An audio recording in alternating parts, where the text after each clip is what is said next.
어쩌면 해피엔딩을 보고 왔습니다. 원작 뮤지컬이 워낙 유명하죠. 한국 창작 뮤지컬의 역사를 새로 썼다라고 해도 과언이 아닌데요. 2018년 제2회 한국 뮤지컬 어워즈에서 소극장 뮤지컬상을 포함해서 무려 6관왕을 휩쓸면서 작품성을 제대로 인정받았습니다. 여기서 그치지 않고 대학로를 넘어서 브로드웨이까지 사로잡았는데요. 공연계의 아카데미상으로 불리는 제78회 토니상에서 최우수 작품상을 포함해서 극본상, 음악상, 연출상, 나무주연상, 무대 디자인상까지 또 한 번 6관왕을 차지하는 기염을 토했습니다. 이렇게 대단한 명작이 스크린으로 옮겨진다고 해서 저도 많은 기대감을 가지고 감상을 했는데요. 결론부터 말씀드리자면은 저는 원작 뮤지컬을 보지 않은 입장에서 정말 만족하면서 봤고요. 어떤 점이 인상 깊었는지는 지금부터 말씀드리도록 하겠습니다. 스포일러를 포함하고 있기는 한데 사실 내용이 크게 중요한 작품은 아니라서 그냥 편하게 들으셔도 될 것 같습니다. 영화의 배경은 그리 멀지 않은 미래의 서울입니다. 인간을 돕기 위해 만들어졌지만 이제는 구형이 되어버린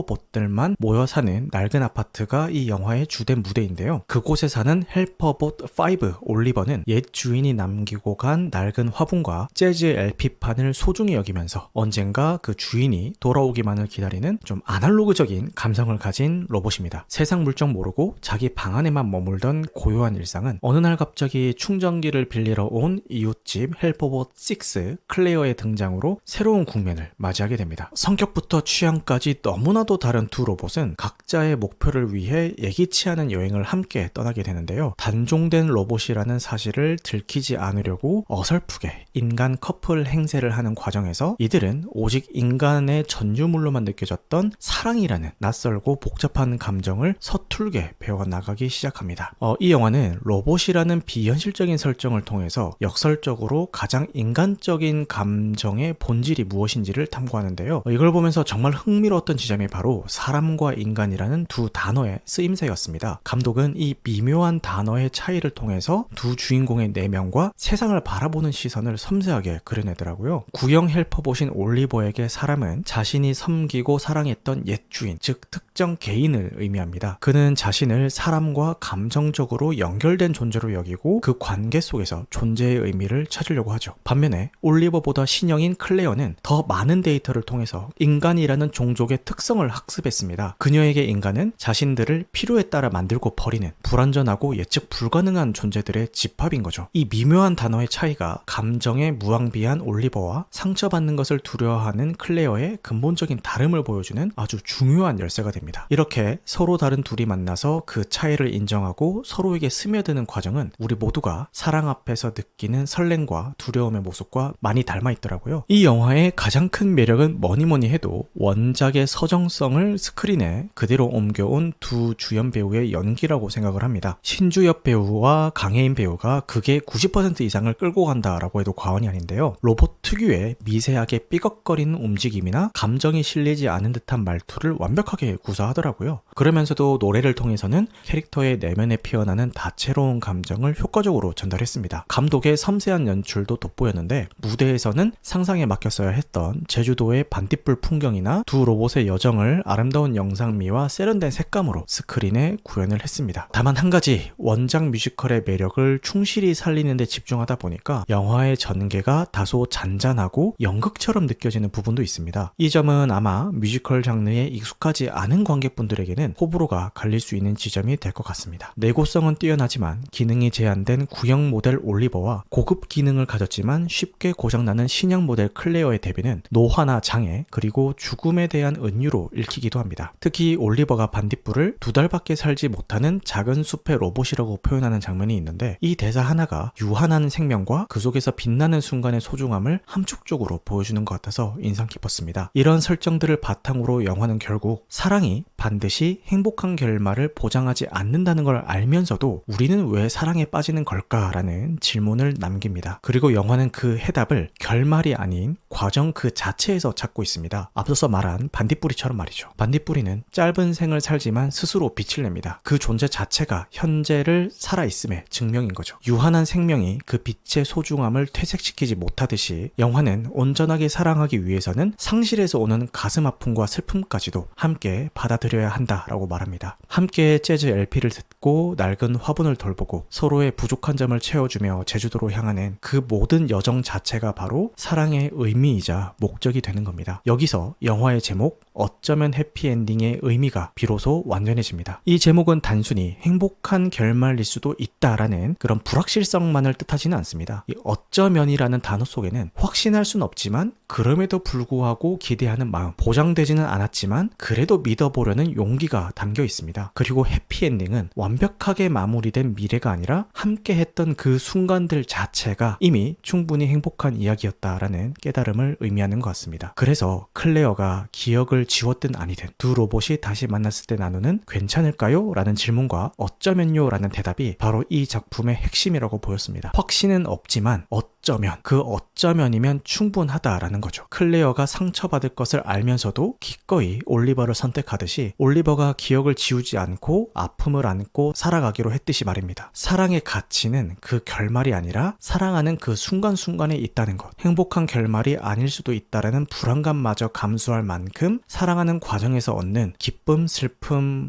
배움, 그리고 함께 쌓아가는 추억들이 우리를 충분히 빛나게 한다는 것. 그것이 바로 이 영화가 들려주는 해답이겠죠. 이 영화가 주는 감동은 눈물을 펑펑 쏟게 만드는 그런 종류라기보다는 가슴 한편이 아련하게 저려오는 그런 느낌에 가깝습니다. 격한 감정의 파도보다는 잔잔하게 스며드는 여운이 정말 오래 남더라고요. 자극적인 이야기보다 마음에 오래 남는 따뜻한 온기를 선호하는 관객이시라면 아마 이 영화가 오래 만난 사랑스러운 작품 중 하나로 기억되지 않을까 싶습니다. 위키드나 라라랜드 같은 대규모 뮤지컬 영화들이 화려한 세트와 수백 명의 엑스트라 그리고 거대한 댄스 시퀀스로 관객들을 압도한다면 어쩌면 해피엔딩은 정반대의 방식으로 다가옵니다. 두 명의 배우가 대부분의 장면을 채우고요. 작은 아파트와 여행길이 주된 무대입니다. 하지만 이 소박함이야말로 이 영화의 가장 큰 무기입니다. 거대한 볼거리가 없기 때문에 우리는 온전히 배우들의 연기와 노래 그리고 이야기 그 자체에 집중할 수가 있거든요. 화려한 군무 대신에 두 로봇이 반딧불이 숲에서 나누는 교감이 그리고 웅장한 합창 대신에 서로를 향해 부르는 듀엣이 오히려 더 깊은 울림을 주는 거죠. 이야기와 음악은 아주 가깝고 친밀하게 느껴지지만 그 안에서 피어나는 감정은 어떤 대작 못지않게 웅장합니다. 결국 작은 스케일이 오히려 보편적인 감정을 더 순수하게 전달해주는 겁니다. 무엇보다 저는 이런 소규모 뮤지컬 영화가 더 많은 창작자들에게 새로운 가능성을 보여준다라고 생각합니다. 수백억의 제작비가 없어도 좋은 이야기와 훌륭한 배우 그리고 아름다운 음악만 있다면 충분히 감동적인 뮤지컬 영화를 만들 수 있다라는 하나의 증명이니까요. 물론 저도 화려한 볼거리를 자랑하는 뮤지컬 영화 좋아하는데요. 하지만 개인적으로는 이렇게 작지만 반짝이는 우리 주변의 소소한 일상과 사랑을 알차게 담아낸 소중한 이야기들이 더 마음에 와닿고 또 더 많이 사랑받았으면 하는 바람이 있습니다. 때로는 작은 것이 더 아름답고 더 진실하며 더 오래 기억에 남는 법이니까요. 로봇도 사랑할 수 있다면 어쩌면 우리도 다시 사랑할 용기를 낼 수 있지 않을까요? 이 영화를 보셨거나 원작 뮤지컬을 보신 분들은 어떻게 보셨는지 궁금합니다. 댓글로 감상을 남겨주시면 감사한 마음으로 읽도록 하겠습니다.